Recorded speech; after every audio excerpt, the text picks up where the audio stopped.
welcome to my channel. Good evening. Ngayon, kasasara ko lang ng aking tindahan. Sarado na po tayo ngayon.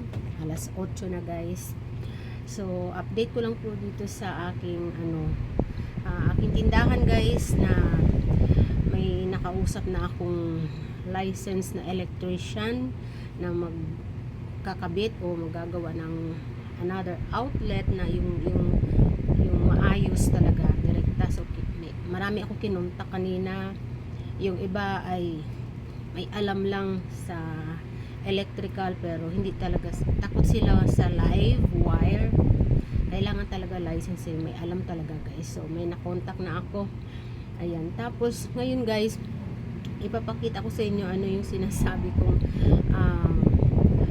yung octopus na extension na guys, no? Kasi ginabi na tayo. Ito yung saksakan namin dito sa labas ng bahay. Dalawa lang siya. So ito guys, itong orange na nakakabit sa aircon yan, diyan kumuha ng kuryente. Tapos itong isa guys, ito sa chiller to. Tapos ito naman yung black sa sa extension. Ito yung extension guys na itim ito. Ayan o, naka-on pa siya. Tapos dito nakasaksak yung washing machine. Tapos ito naman yung extension guys. Ayan yung extension na yung linya na yan guys ay patungo sa aking tindahan. So ayan yung mga, ayan guys, mga nakabitin na yan. Yan yung mga extension guys. Pero yung mga extension ay mga heavy duty yan guys. Double yan. Pang heavy duty, hindi walang dyan yung single. Pang heavy duty yan guys. Yan o, double yan. Yan. Mga double talaga yan. Yan. Ayan. Tapos ito yung sinasabi kong extension ulit. Ito na to sa tindahan guys. Ito yung sa ilaw.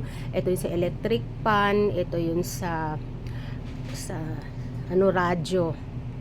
Ayan guys. So ganyan. Pero nakailang years na ako sa tindahan, safe naman, di naman sila nag-overload guys, kasi pinapatay ko na. Minsan hindi ko ginagamit yung radyo yan, tapos lagi siyang nakapatay. Pagka natutulog na ako, tinatanggal ko lahat yan guys. Tapos doon naka-off, ito naka-off yan. Ayan, naka-off yan. So safe naman. Saka lagi akong lagi kong chine-check talaga yan guys. Pag may naaamoy ako, yan yung tinatawag na octopus. Yung yung dugtong-dugtong, yan. Yun na yun, yung octopus na, which is bawal daw talaga yun guys. Ayan, so sumunod tayo sa batas na yan, kasi para iwas sa sunog tayo, para okay ang buhay natin ngayon. So requirement sa amin is yung fire extinguisher. Pag wala kaming fire extinguisher guys, hindi i-release yung aming permit, business permit. So iniantay lang yun pag na-approve na ako dun sa fire extinguisher at sa outlet. Kasi syempre si Sir Philip, siya yung magre-report dun na nakalagay dun octopus. So bawal daw yun. Okay naman daw, hindi naman ganoon daw kung nandito naman daw ako, hindi ganoon kadelikado kung everyday man ako nandito sa bahay.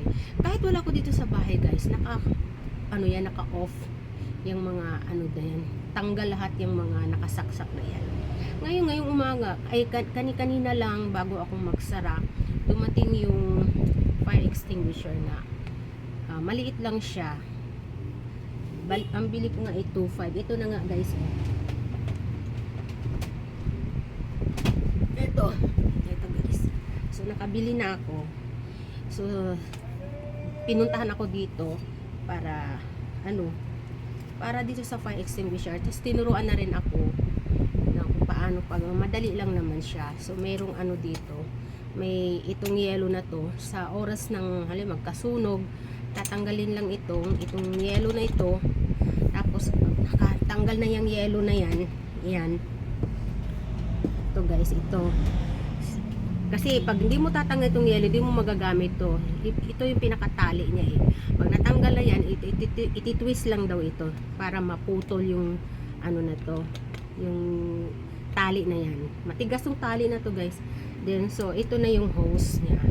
So ang laman nito is dry, parang harina lang, ganun. Tapos ito yung hose na, halimbawa kung saan yung may nag-aapoy, hahawakan mo lang sa dulo. Yun ang turo sa akin, hawakan sa dulo. Kasi pag hindi mo hinawakan, gaganon-ganon ito.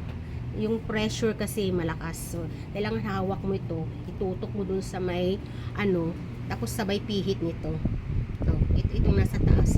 Ibababa lang. Ipipihit nga, para lumabas dito sa hose yung,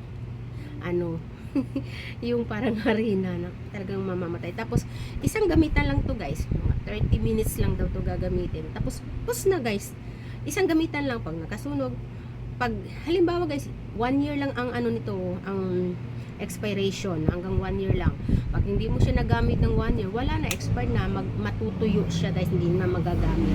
So bali wala. Pero di ba nakapanghinayang, pero for our safety, okay lang sa akin, for our safety naman, na hindi ko pinapanalangin na magkasunog. Basta meron lang kami nito guys, okay na. Nandyan lang sa dito lang sa may tindahan ko ilagay. Pwedeng gamitin sa kuryente, pwedeng sa apoy, ganyan. Diba, kuryente, yung kuryente, nag-aapoy, pwede.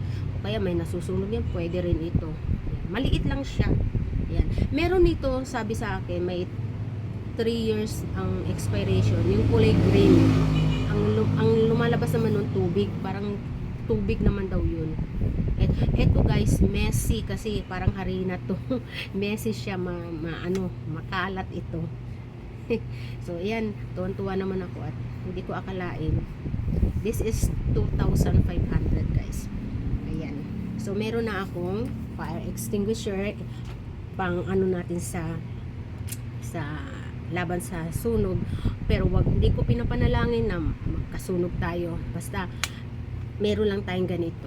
Okay din itong may ganito sa bahay, diba guys, pang protection, diba? Ayan.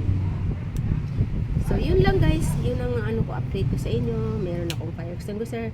Ang na lang isusunod is yung electrician na mag-aayos ng mga saksakan namin. Okay? So thank you so much mga kasari.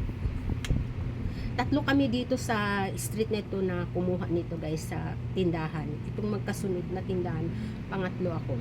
3 na kami kumuha nito. Kasi kailangan.